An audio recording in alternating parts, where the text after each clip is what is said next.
बिस्मिल्लाहिर्रहमानिर्रहीम अस्सलाम वालेकुम रिस्पेक्टिव व्यूअर्स। फाइनली बीपीएससी की जानब से नई एडवर्टाइजमेंट अपलोड हो चुकी है इनकी ऑफिशियल वेबसाइट पर।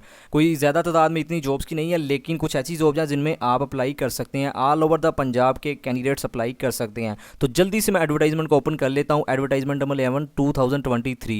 तो सबसे पहले बात करते हैं जी board of revenue Punjab department में 5 पोस्टों की अनाउंसमेंट या स्टेनोग्राफर पोस्ट का नाम है जी बोर्ड ऑफ रेवेन्यू पंजाब में। बीपीएस 15 आपको दिया जाएगा और रेगुलर बेसिस पर आपको भर्ती किया जाएगा, कोई भी कॉन्ट्रैक्ट नहीं है। फर्दर बात करते हैं एजुकेशन की, इंटरमीडिएट या इसके इक्विवेलेंट कोई भी आपकी एजुकेशन है ना, तो आप अप्लाई कर सकते हैं। और दूसरा जो क्राइटेरिया मीन के उन्होंने रिक्वायर्ड है कि आप लोगों ने 80 वर्ड पर मिनट शॉर्ट हैंड में स्पीड भी निकालनी है, और इंग्लिश में जो आपकी टाइपिंग स्पीड होनी चाहिए वो 35 वर्ड पर मिनट आपने स्पीड निकालनी होती है। Next, male female transgender mean के तीनों अप्लाई कर सकते हैं। मेल के लिए जो एज रिक्वायर्ड है वो 35 ईयर्स और फीमेल के लिए 38 ईयर्स। बाकी ये तो मैंने आपको बताया कि तीनों कैटेगरीज के लोग अप्लाई कर सकते हैं। ऑल ओवर द पंजाब के सिटीजन अप्लाई कर सकते हैं। बाकी ये टेस्ट पैटर्न भी आप ये नोट कर लें, इसमें आप लोगों का कोई भी रिटन बेस्ड टेस्ट नहीं होगा, सिर्फ आप लोगों का शॉर्ट हैंड का टेस्ट होगा और फर्दर टाइपिंग टेस्ट होगा। देन बाद में इंटरव्यू होगा और आपको ऑफर लेटर जारी कर दिए जाएंगे। तो ये सिंपल सा इनका प्रोसीजर होता है। फर्दर बात करते हैं नेक्स्ट जी, जो डिपार्टमेंट आ जाता है in the directorate of land records BOR Punjab.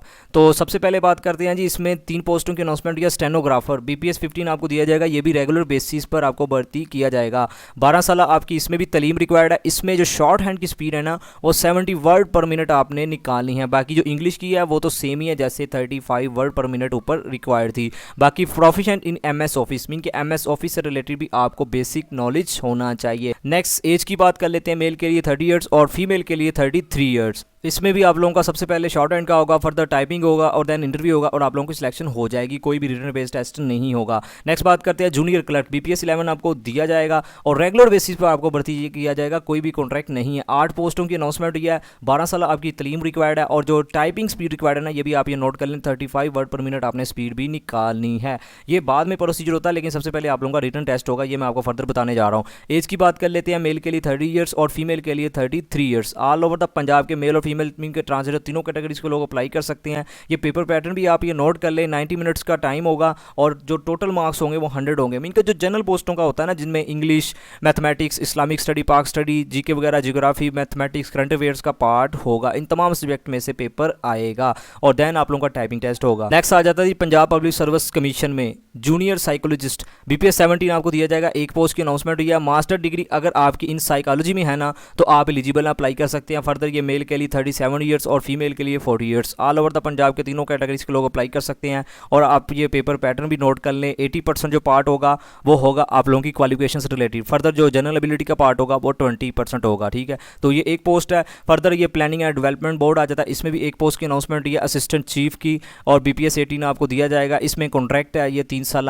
और नेक्स्ट तलीम की बात कर लेते हैं। मास्टर डिग्री इन एग्रीकल्चर या एग्रीकल्चर इकोनॉमिक्स में है ना, या इन्वायरमेंटल साइंस में है, या फॉरेस्ट्री या एग्रीकल्चर साइंस में, इसके अलावा एग्री इंटरमोलॉजी में है ना आपकी डिग्री, तो आप एलिजिबल अप्लाई कर सकते हैं। 5 साल इसमें एक्सपीरियंस भी मेंशन किया हुआ है। मेल के लिए जो एज रिक्वायर्ड है वो 40 ईयर्स और फीमेल के लिए 43 ईयर्स। और क्वालिफिकेशन से रिलेटेड जो टेस्ट पैटर्न होगा वो 80% होगा और जनरल एबिलिटी 20% होगा। नेक्स्ट आ जाता है economics and marketing wing of agriculture department. इसमें एक पोस्ट की अनाउंसमेंट या economics statistical investigator. Master degree आपकी स्टैटिस्टिक्स में, मैथमेटिक्स या इकोनॉमिक्स में है ना, तो आप एलिजिबल अप्लाई कर सकते हैं। एज की बात कर लेते हैं। मेल के लिए 35 ईयर्स और फीमेल के लिए 38 ईयर्स। बाकी ये आप पेपर पैटर्न भी नोट कर लें। मास्टर इन इकोनॉमिक्स में है ना, तो इसका 30% पार्ट होगा, स्टैटिस्टिक्स का 30% होगा, मैथमेटिक्स का 20% होगा और जनरल एबिलिटी का 20% होगा। नेक्स्ट नीचे और भी आ जाती हैं जी, प्रोजेक्ट मैनेजर की 2 पोस्टों की अनाउंसमेंट हुई है। नेक्स्ट आ जाता है BPS 17 आपको दिया जाएगा web master, database administrator, computer programmer. एक पोस्ट की अनाउंसमेंट हुई है। फर्दर ये आप कंप्यूटर साइंस में अगर आपकी या IT में BS या मास्टर किया हुआ है ना, तो आप एलिजिबल अप्लाई कर सकते हैं। मेल के लिए 37 ईयर और फीमेल के लिए 40 ईयर्स एज भी रिक्वायर्ड है। ये पेपर पैटर्न भी आप नोट कर लें। 80% आपको लोगों का क्वालिफिकेशन से रिलेटेड होगा और जनरल एबिलिटी का जो पार्ट होगा वो 20% होगा। नेक्स्ट आखिर पर आ जाती है जी ये specialised health care and medical education department. तो पोस्ट का नाम है जी असिस्टेंट प्रोफेसर पेडियाट्रिक 3 पोस्टों की अनाउंसमेंट हुई है। एजुकेशन आपकी MBBS मीन के इक्विवेलेंट क्वालिफिकेशन होनी चाहिए, मेल और फीमेल मीन के ये आप एज भी आप ये नोट कर लीजिएगा। इस एडवर्टाइजमेंट का लिंक मैं डिस्क्रिप्शन में दे दूंगा। तो फर्दर ये और भी पोस्टें आ जाती हैं। Forestry, wildlife and fisher department 2 पोस्टों की अनाउंसमेंट हुई है। एवोल्यूशन ऑफिसर या स्टैटिस्टिकल ऑफिसर भी आप इसे कह सकते हैं, इकोनॉमिस्ट ऑफिसर भी आप इसे कह सकते हैं, रिसर्च ऑफिसर। तो कॉन्ट्रैक्ट बेस ये जॉब्स हैं, 3 साल इसमें आप लोगों का मीन के कॉन्ट्रैक्ट रखा गया है। मास्टर डिग्री अगर आपने स्टैटिस्टिक्स, मैथमेटिक्स, इकोनॉमिक्स या commerce with special paper in statistics में, इसके अलावा अगर आपने BS honour in statistics, mathematics, economics, commerce में किया हुआ है तो आप एलिजिबल अप्लाई कर सकते हैं। 1 साल इसमें आपका एक्सपीरियंस भी मांगा गया है। मेल और फीमेल दोनों कैंडिडेट्स अप्लाई कर सकते हैं। मेल के लिए जो एज है वो 35 ईयर्स और फीमेल के लिए 38 ईयर्स। तो पेपर पैटर्न भी आप ये नोट कर लें। क्वालिफिकेशन से रिलेटेड 80% होगा, और 60%, और जनरल एबिलिटी का जो पार्ट होगा वो 40% होगा।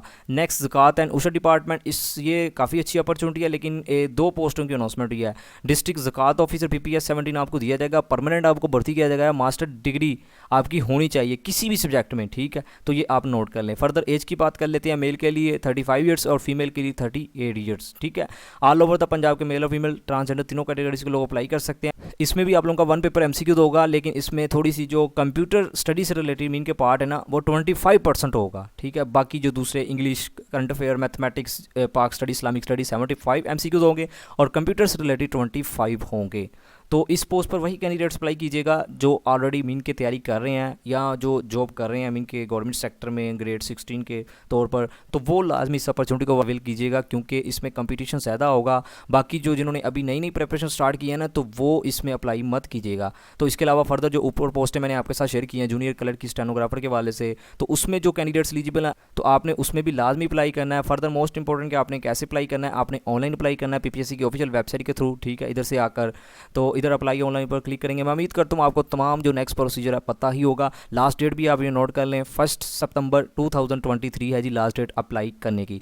तो रिस्पेक्टिव व्यूअर्स जो कैंडिडेट्स भी एलिजिबल हैं तो आपने लाजमी अप्लाई करना है। जॉब्स की तादाद तो इतनी नहीं है, लेकिन उन तमाम कैंडिडेट्स के लिए जो अभी घर में फारग बैठे हुए हैं तो आपने लाजमी अप्लाई करना है। जो तैयारी कर रहे हैं PPSC की, स्पेशली मैं उन्हीं कैंडिडेट्स के लिए ये वीडियो आज की बना रहा हूँ। फिर भी अगर आपका इस वीडियो से रिलेटेड कोई भी क्वेश्चन है तो आप कमेंट सेक्शन में पूछ सकते हैं, मैं आपका लाजमी जवाब दूंगा। आखिर पर यही कि अल्लाह पाक आपको आपके हर एक मकसद में कामयाब फरमाए।